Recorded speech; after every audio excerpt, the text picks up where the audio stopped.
上個禮拜五咧係我哋香港嘅市民楊康咧係試圖去探訪樓下，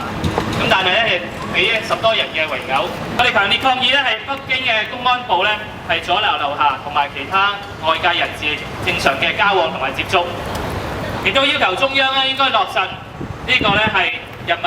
喺憲法之下應該有嘅公民權利，停止咧係軟禁樓下。係冇機會底下去驅趕所有記者，唔俾佢採訪，同埋亦都係以武力嚟到毆打記者。呢個行為，我覺得香港市民係絕對唔能夠接受得到嘅，亦都國際唔能夠接受得到。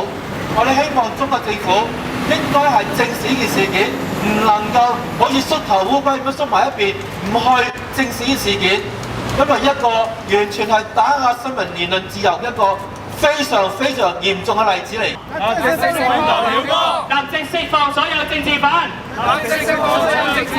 停止軟禁樓下，徹查事件，停止打壓，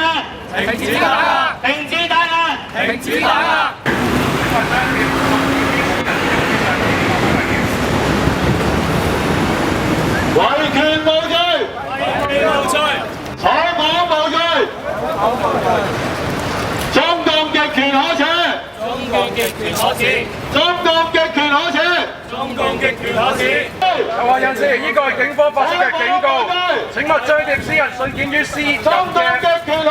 資上，以免發生危險。